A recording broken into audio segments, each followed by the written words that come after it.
Welcome, my friends. I'm Dave Champion. This is my co-host, Bill Carnes, and together we are totally unprepared. Well, we are actually unprepared right now because how are we opening the show? I think we have to talk. We don't want to talk about it, but I think we have to talk about Super Tuesday. Oh, yeah, sure. Yeah.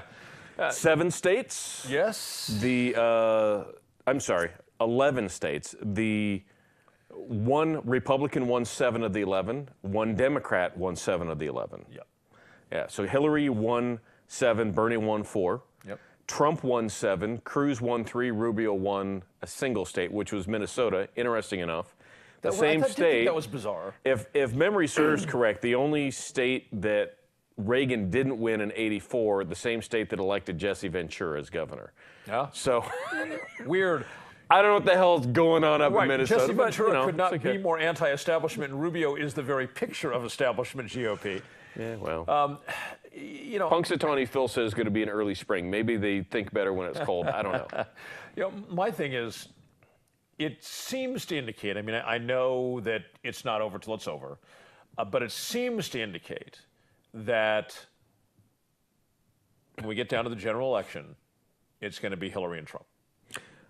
That's the way it's looking now. Carson came out, just as a matter of fact, before we came to film this show, that he's not going to participate in Thursday night's debate in Detroit, which is his hometown. That he doesn't see any hopes for his campaign, but yet he's not actually officially suspending, but he's in actuality suspending. Yes.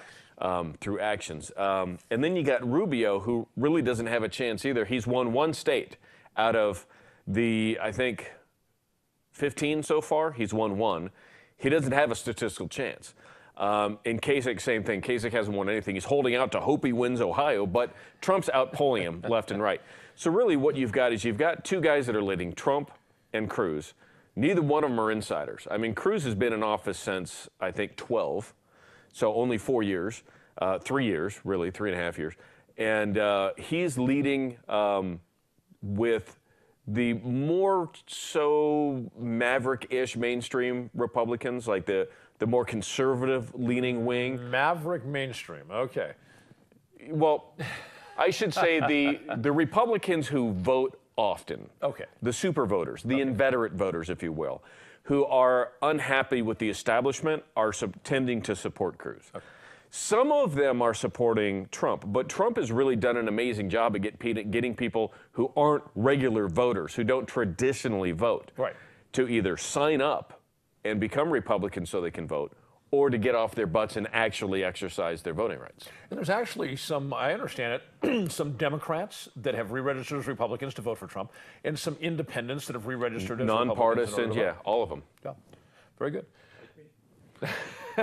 Did you do that?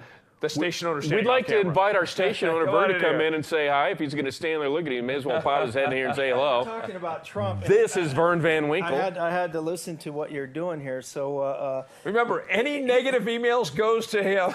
here's my take on the whole thing. It's like you got a problem to fix. Okay, so we have a problem to fix, and there's no one person that can fix the whole problem. There's not just one problem either. There's not. So let's bring Trump in to clean up the financial stability of the country. Isn't that Congress's job? Congress doesn't know what they're doing right now. Oh, yeah, they do. They're perpetrating the problem from 1913. Well, exactly what I meant. Yeah. Okay, and then so everybody loves the Cruz guy for he's the Constitution, he's this. So put him as the VP. Let him be the mother of the country, and let Trump be the father of the economics and building small businesses and trades within the country and getting us back to being a great country. And he's of course, doing a Trump commercial on our show. But of course, you know what's happening is after Super Tuesday, you had Trump giving a speech. Instead of having his family behind him, he had Chris Christie looking strange as could possibly be back there. Christie is positioning himself to either be a VP candidate or probably more so Attorney General. He always looks like he needs another box of donuts. That's what he looks to me like he needs a really, really severe industrial-sized enema. Yes, absolutely. Yeah. The guy is that needs a colon hydrotherapy delivered by a fire hose, if I've ever seen a guy that needed that. Yeah, But anyhow, that's what we seem to be looking at. Yeah. So let's talk about this other thing. Now, let me guess. Is this going to be a cop thing? It could be. And you know, I don't mean to be a one-trick. I'm not going to say no. Right, I know you're not. You know, and we don't want this. I'd actually consider not bringing this to your attention when we met for lunch today. Because the thing is, I was already aware of this. I know you were. Yeah. Because I don't want the show to be construed as a one-trick pony. Yeah. But in the same breath, I also think that the American public is not really cognizant of what our law enforcement is doing all too often. And I think there's a lot of cognitive dissonance. You know, the public, if you say, you know, good cop, they're, yay! And you say bad cop, and they're like, it's like, no. There are cops doing their job correctly. We know some of them, right? And there's a whole lot of them doing it wrong. And I think the only way that we can resolve the problems in law enforcement is for society on the whole, not just a few activists, for everybody to understand what the hell is going on out there. And fortunately, we're in the video age, so now the things are no longer subjective. So you and I saw this. Yeah, and we get to these things virtually every show. Yeah. But the thing is they are so egregious, the things that we talk about, that they are newsworthy. It's not that we're out looking, okay, where did the cops screw up? And you and I go searching for these things. These no, come to us. These are viral things that come to us. And when we see it from having been on the job and not on the job, I mean, we really see what's going on. But let's cue this up. Let's see this video so you know what we're talking about here. Looks like a car Surely stop. this is every expectant father's nightmare. His wife is in the car screaming with labour pains.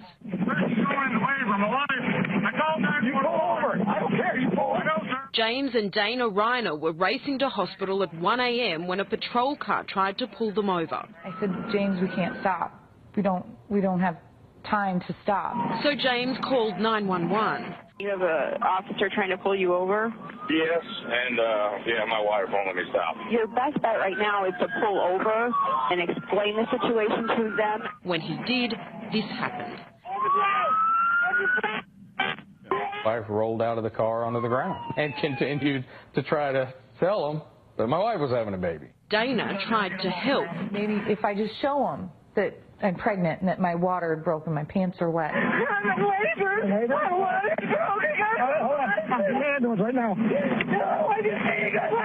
More police arrived. You can hear Dana's desperation. Sir, can I get a phone now? Then the officers started taunting James. You're going to be in the Lake County Jail when your kid's born.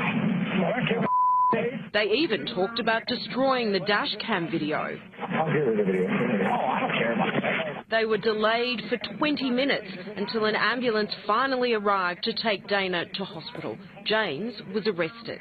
It's just, what is going on here? What is wrong with these people? While Dad was getting his mugshot taken, Mum was giving birth minutes after getting to the labour ward. The umbilical cord was wrapped around baby Abigail's neck. Doctors said she would have died if Dana had given birth on the side of the road. Really? The most poignant statement in the entire video. What is wrong with these people? You know, it's generally in human nature, if you're doing something and you realize you've made a mistake or you're making a mistake, to stop and back up. You would think. In the police world, and you and I have both experienced this, when there is just... Double down on any mistake. Yeah, when there is just one cop involved and you realize he's making a mistake, oftentimes he'll do that stop and back up. But when his crew is around, everybody backs up what's going on. And they expect things to just continue in the direction they're going. So when you make a mistake and you don't stop yourself, and one of your colleagues doesn't stop, you say, whoa, hold on.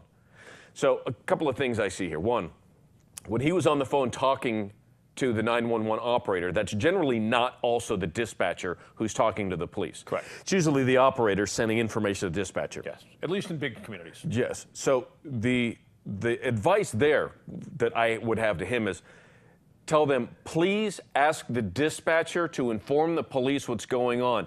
I am going to this hospital at this location. They can follow me all they want. but please don't consider it a pursuit. This is a medical emergency. Right. Or ask for a supervisor right then and there. Yeah. It's a shame, though, that the 911 operator isn't properly trained. When you say my wife is pregnant, she's about to give birth, that they don't say standby. Right. Get on the horn with the patrol unit and say, I understand that you're in pursuit, but you're not actually in pursuit. You're chasing a medical emergency. Yeah. The citizen provide them an escort if you're able to. If nothing, just make sure they get there safely. The citizen should not have to know what to tell the 911 operator. The 911 operator should be properly trained. We can't expect anybody in any profession to know their job anymore, Dave, because people are just unaccountable at all accounts. Yeah. The other thing that gets me is when the cops said something about turning off and destroying the video. Yeah. Now, that right there is very interesting because what he did was he articulated his intent to tamper with evidence in a case. Right. If there was a claim of wrongdoing, he was going to make sure the evidence was destroyed. So any attorney with his weight in salt who is licensed to practice law, where this guy is, would easily be able to take that case and get this guy Brady'd and out of the industry. He'd never be a cop again, just from that video evidence. And the part that gets me, and this is not the first time this has happened, the officer thought that stopping this man for a traffic violation, a violation of the vehicle code, took precedence over a human life.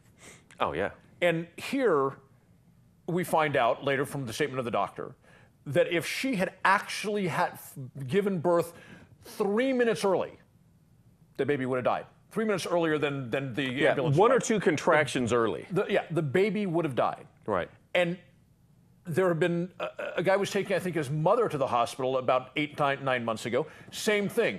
Got pulled over. She died in the car waiting for the ambulance, and the hospital was 2 minutes up the road. I don't understand the logic that says there's some words here on white paper in this vehicle code. So now I'm going to put your life at risk because you violated black letters on white paper. I'm going to let someone die.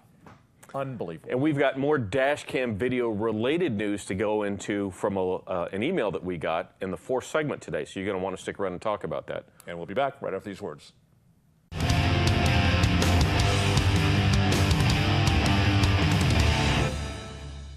We're back, and now it's time for...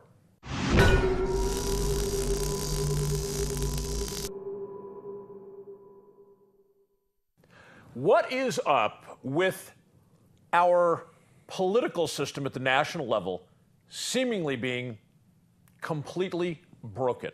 And by broken, I mean you and I, what we have to say doesn't really matter because the choices that we're offered are so poor.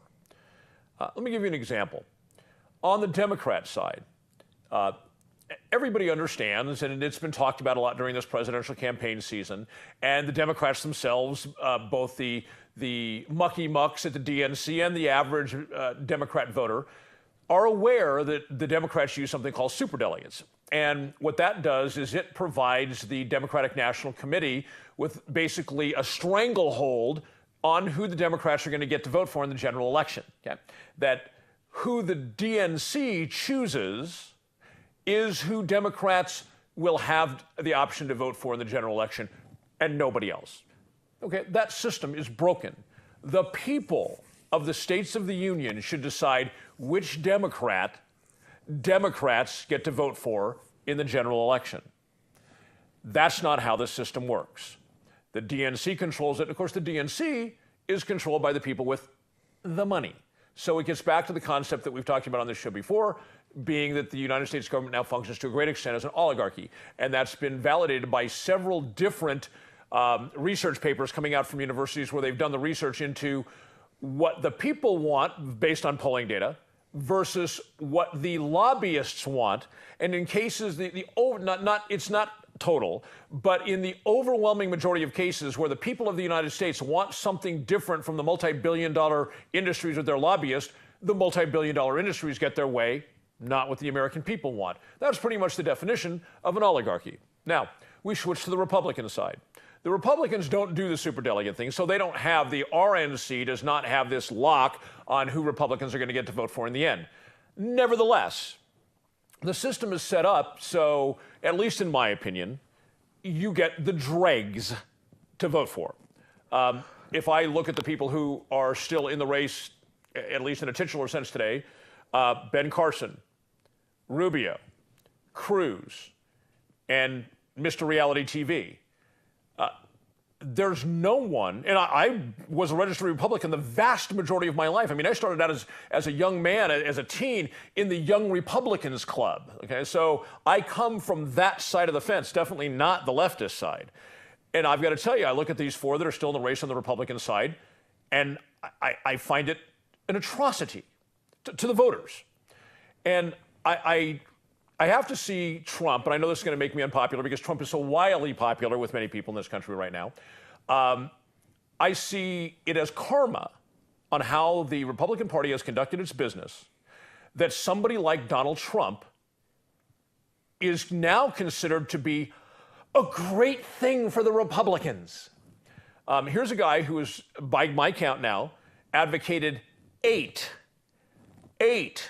unconstitutional actions and one inarguable war crime.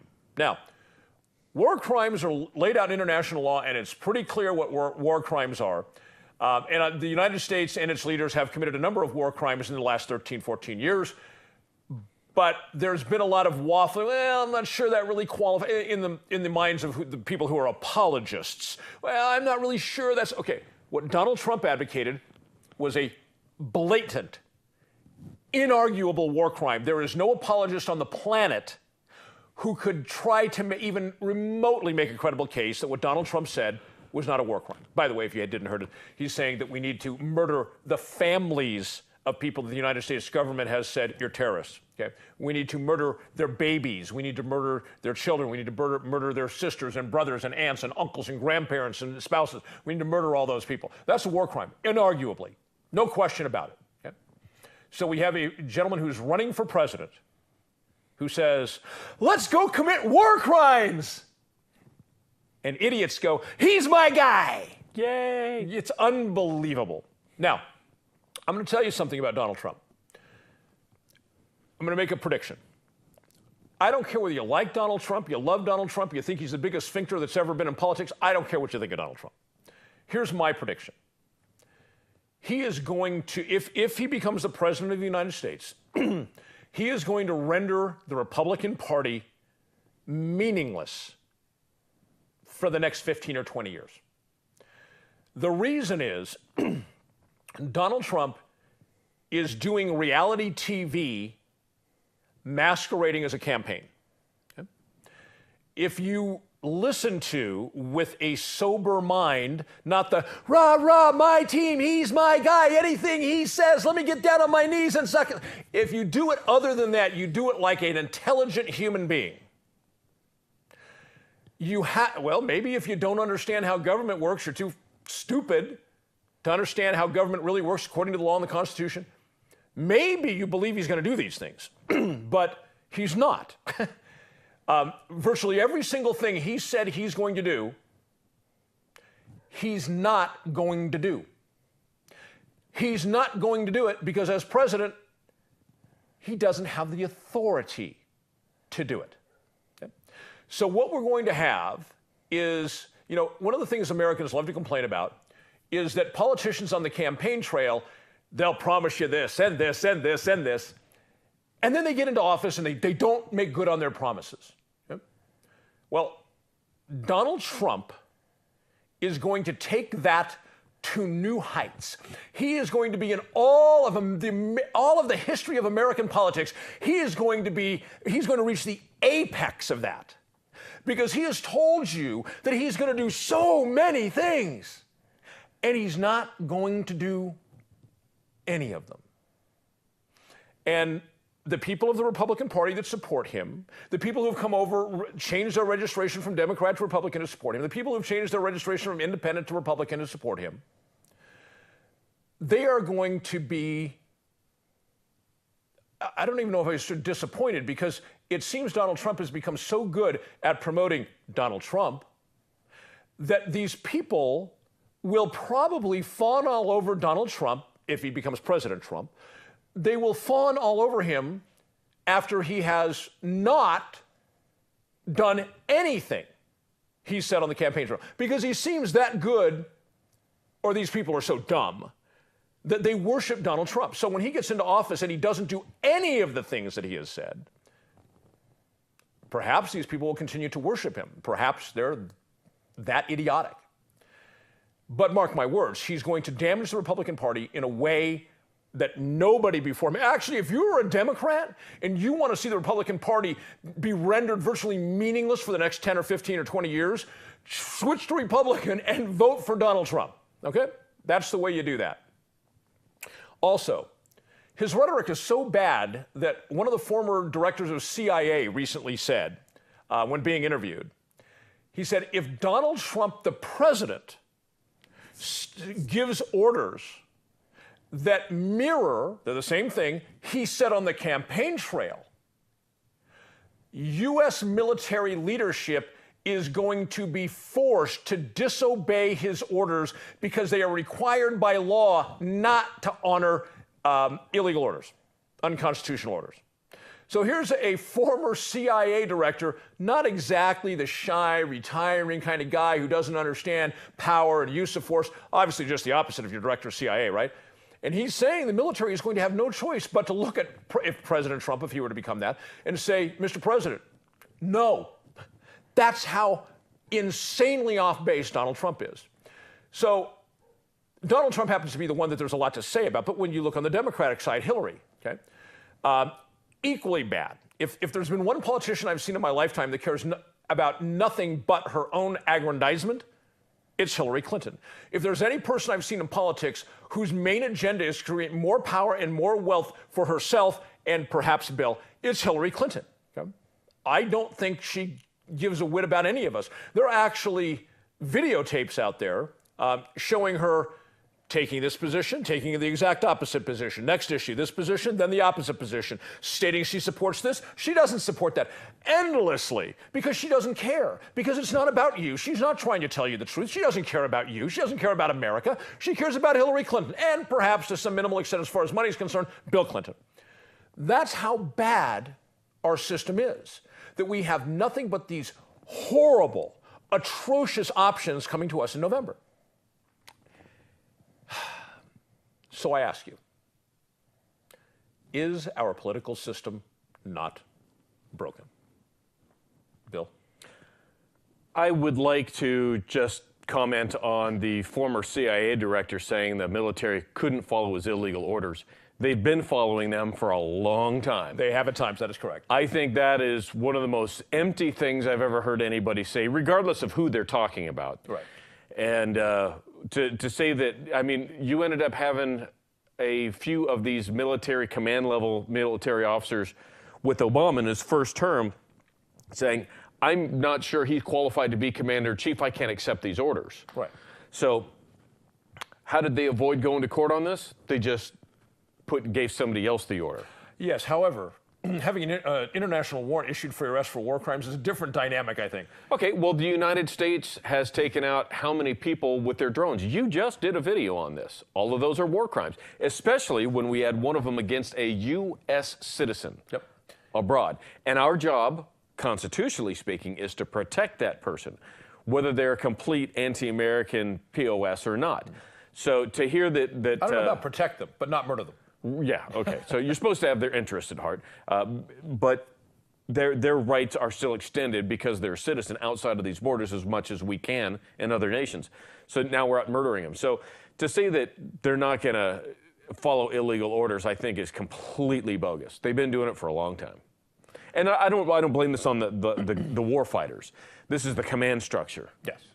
Yeah, and there's a significant difference these days between the command level officers that are at the Pentagon and the individual soldier with a rifle in his hand. I don't think there's been a time when, except perhaps, back in 400, 500 years ago when the commanding officers stood back and said, you men go, but politically speaking too, we have bureaucrats now. We don't have fighters. They're dressed in these gorgeous uniforms and they're covered in spaghetti on their chest and they strut around and they exude power. But they're not warriors. They're bureaucrats. Most of them have been in the administration wing of their particular branch for the vast majority, if not all, of their career. Yeah. Very few of them actually have distinguished themselves as warriors. Many of them have never stepped onto the field of battle. Very true. All right, and we'll be back right after these words.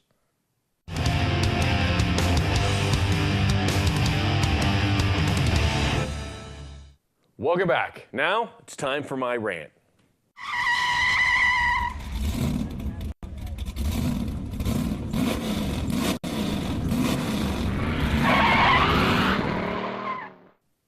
You know what really grinds my gears? Rats and suckers. I don't mean actual furry rodents and lollipops. I'm talking about people. Those are descriptive terms. Rats and suckers. Recently, in my little town of Pahrump, Nevada, and when I go to Las Vegas, I'm hearing these public service announcements that go out. Smog alert. If you see a car puking out some kind of smog, get their license plate number and call us on the phone, or we've made it convenient for you to rat somebody out. Go online and let us know. So what's going to happen? Well, somebody's going to get a fine in the mailbox. Not that a cop stopped them and saw them or some other agent, but because they were reported that they had smog. So they'll be told, you need to go get a smog test done and report back to the DMV, or we're going to void your registration. So you're going to be out expensive. If you don't get a fine, you're going to be inconvenienced because someone reported it. So I tell you what, guys, if you really want to have fun with it, I think we need to end this. If you see something, say something. Rat everybody out. Screw all that. People are entitled to do what they want to do. This is just a tip of the iceberg. Now, am I excited about having polluting cars out there? No. However, I do have to say this is a piece of a much larger puzzle.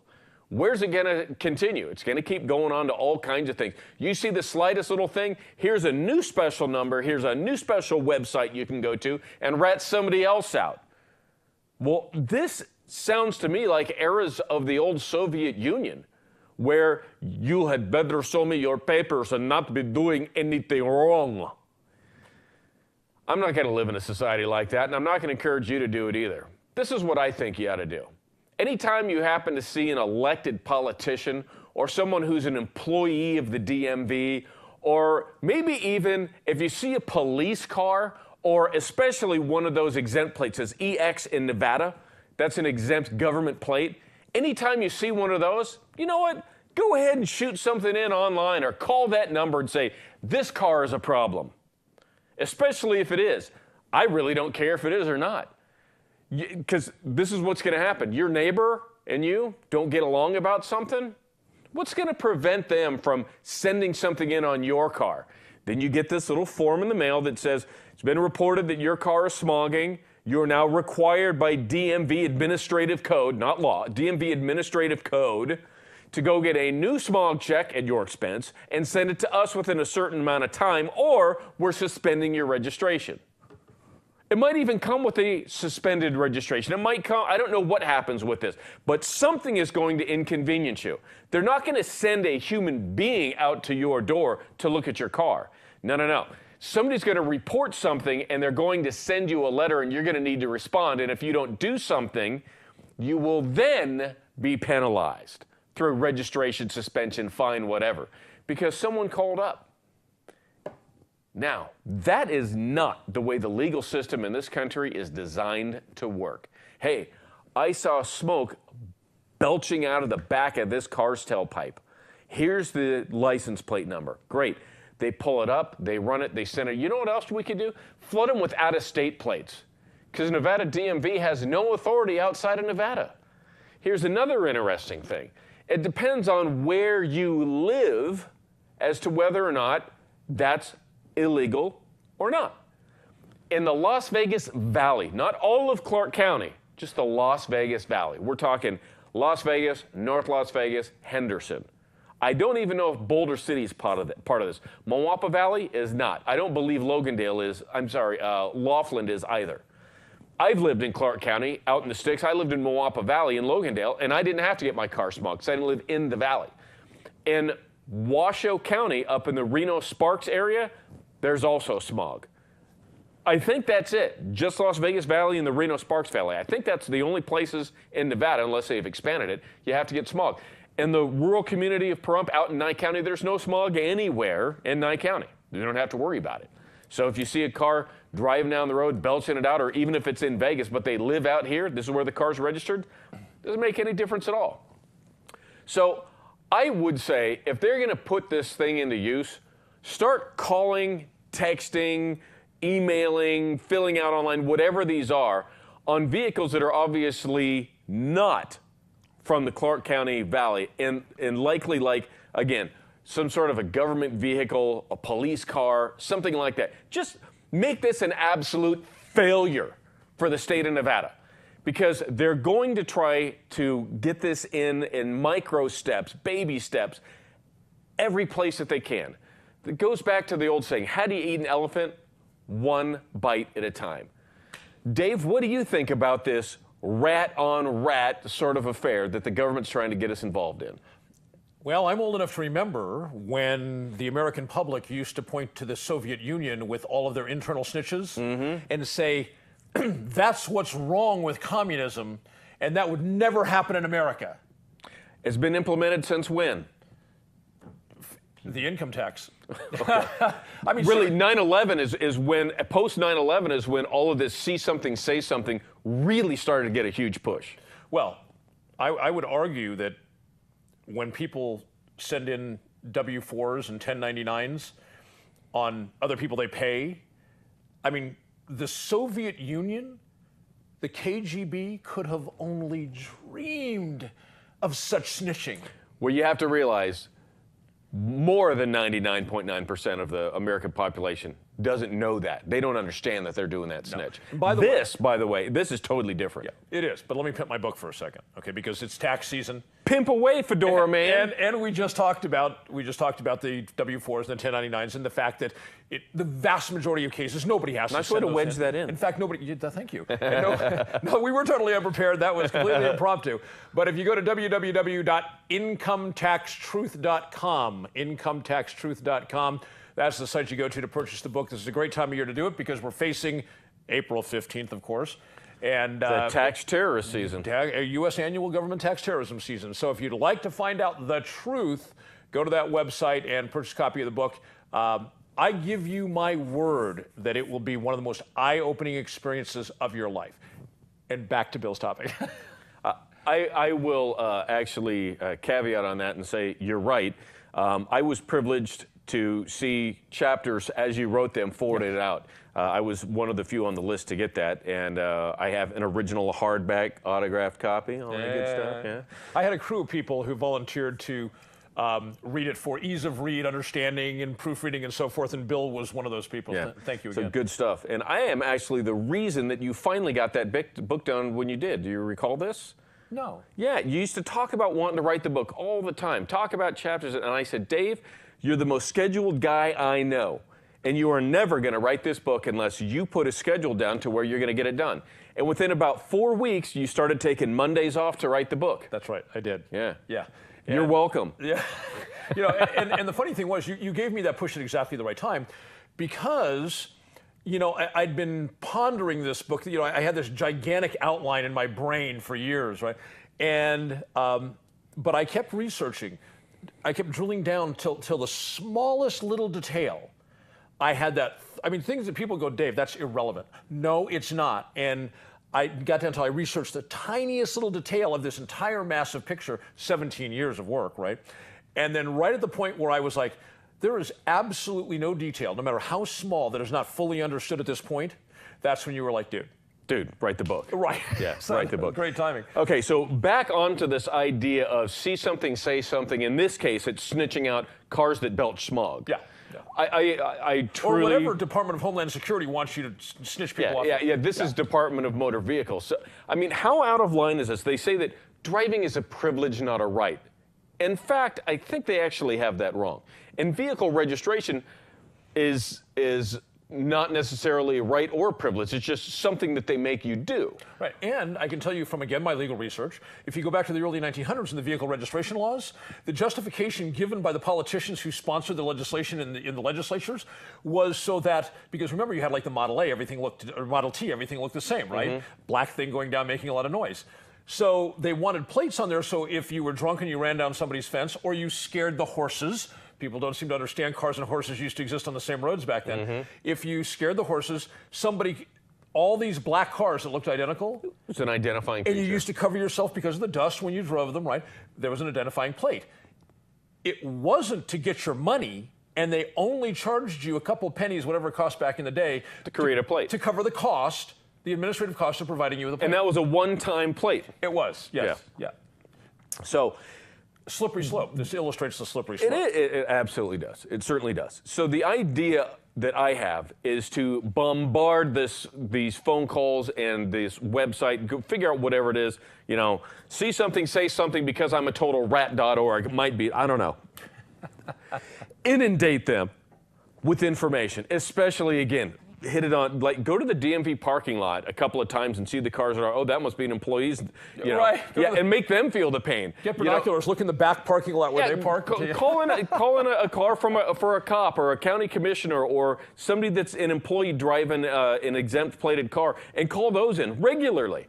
Right. Regularly. Just inundate the system so, like, yeah, this is kind of a failure. People are screwing with us. Yeah, break it down. Yeah, absolutely. I mean, burn it down with misinformation. That's all I have to say about it. You know, because if they say, oh, you're illegally reporting. Hey, I have no legal requirement to have to do anything because you have no legal justification to be able to require somebody to do something based on an unfounded statement that somebody made on the phone or by sending in an email. Yeah, they cannot force you into something based on an unproven allegation. Right. And of course, the other thing is, you know, somebody says you made a false allegation. It was blowing smoke when I saw it. Yeah.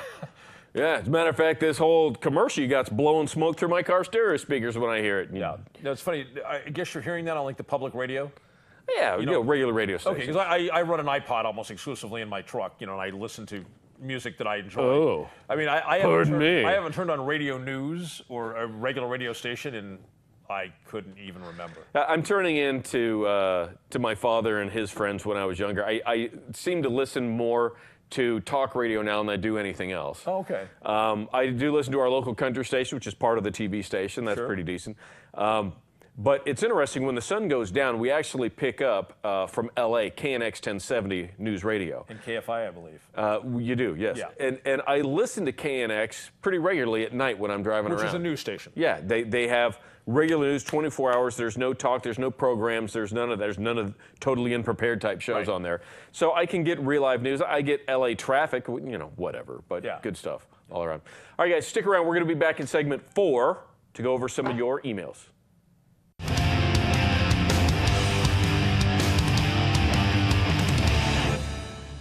Welcome back to segment 4. This is where we go through your viewer emails, as long as they're good and appropriate to the show, right? I mean, they got to pass some kind of scrutiny, and I guess they got to pass ours. Those are always sent to us right here at daveandbillshow@gmail.com. Keep them coming in, even if it's just, hey guys, love the show. Hey guys, that show sucked. I want to see something else. Or here's some information. Why don't you talk about this, that, or the other? You can also go online and see all of our shows. I'm actually 2 shows behind on posting this. Oh. I will admit that. It's been a little busy in Bill's world. TotallyUnprepared.info. Go there, check out all the old shows. They're not just video, but you can also just click on the audio. If you're fancy schmancy like Dave and only listen to an iPod, you can hear the audio as you're driving down the road. Okay. Or working out, whatever you're doing. I started working out recently. You did? Yeah. You know, I moved, I don't know, 4 or 5 months ago. 12-ounce curls? They're 16s, baby. That's no, they're right. 40s. 40, yeah. No, there's a gym actually at the house that's kind of off the garage there. I remember that, yeah. Yeah, so I got up this morning. I did a couple miles on the bike. I did a couple miles on the treadmill. I did a little bit of stretching and stuff. And this is the 3rd time I've worked out in the last week or so. You know what I've been doing? I do cardio at home. I've got a recumbent bike at the house. And what I've been doing to extend my cardio is if I've got any business calls to make where I'm talking to people who are also friends, I'll make those calls during cardio. and then we'll start hammering out the issues and talking about things, and pretty soon my cardio time. Yeah, it's good. Yeah. Yeah, one of my good friends, you know him, he lives down in San Diego now. Yes. He was on his elliptical machine and ended up doing like 5 miles when he was, his goal was 3.5 or something. Interesting enough, that's actually one machine that I'm trying to get my hands on, is to try to find like a quality used elliptical. I really like those. Yes. Because and I want to get one of the longer ones that's really well balanced, because I mean I can fall off of those things. I'm a little bit fat, but you know, I don't like the impact of running so much. Right. Well, we're not spring chicken anymore. No.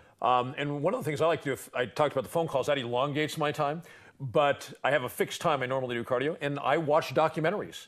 I drag that recumbent bike right in front of the big screen TV, and I Netflix up, and I get on some documentary I think is going to be interesting. So I actually, because it's not the physical part of cardio. There's any cardio you want to imagine, I can go out and do it physically, and it's the boredom aspect. It's the mental part. Yeah, Yes, yeah. yes. I'm with you. So by watching the documentaries, and I'm not bored, and I'm using that productively, I'm learning. Absolutely, yeah. 2 birds, 1 stone. So Speaking of the opposite of learning. We teased this at the end of segment 1 about a department in, I forget where. Yeah, neither do I. But they lost a lawsuit based on officer conduct that came from dash cam video. Right. So the cops screwed up. Yep.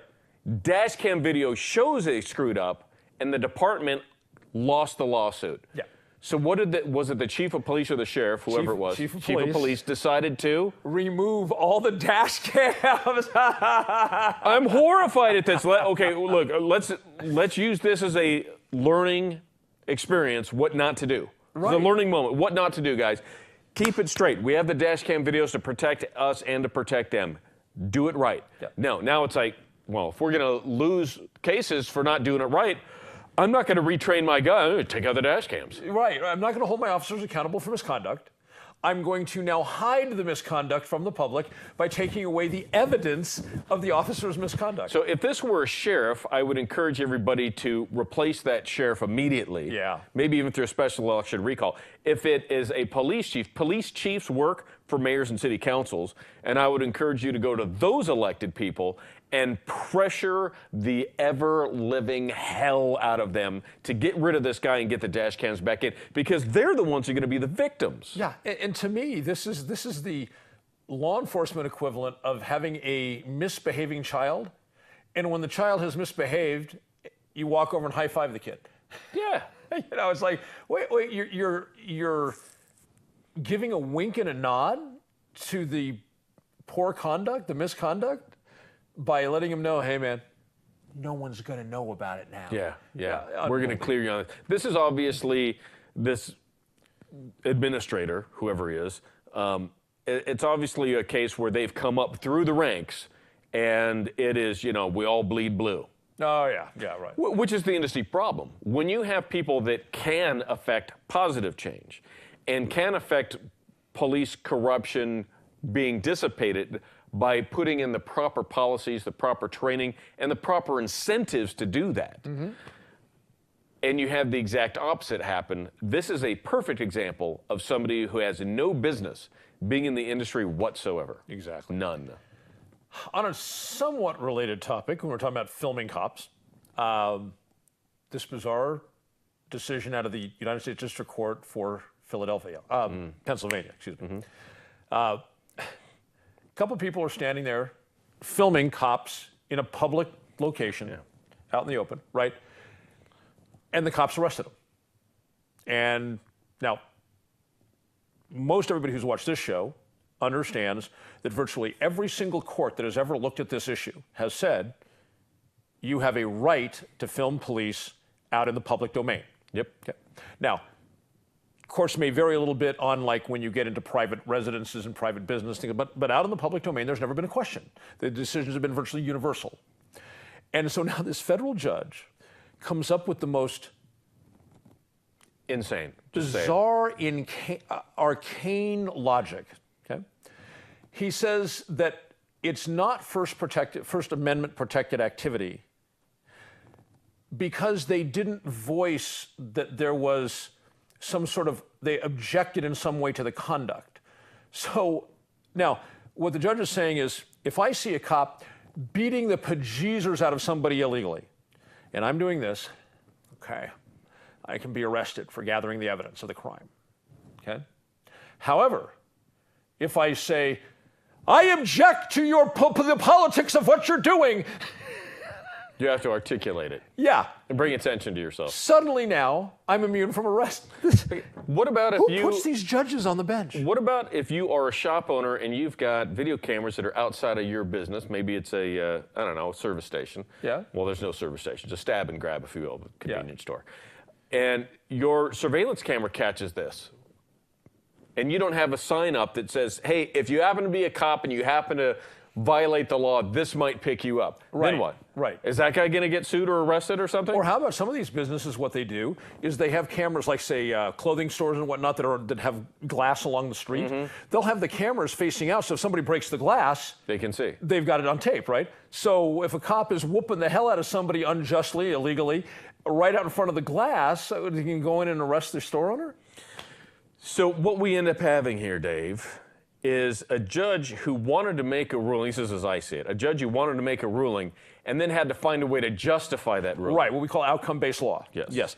And, you know, I think really this illustrates why we can't rely on, we should never say, in the Bill of Rights, this is protected, that's protected, the other's protected. Because we've devolved now, logically, our rationale has devolved to, oh, wait a second, is what I did protected under one of these enumerated things, which is like this long, okay?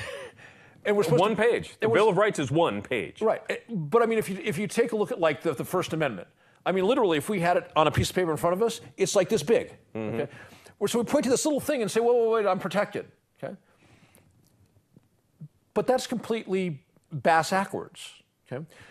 The theory should be, that was not a curse word, the theory should be, I'm entitled as a free American to do anything I want, whenever I want, unless or until I'm infringing on the equal rights of others.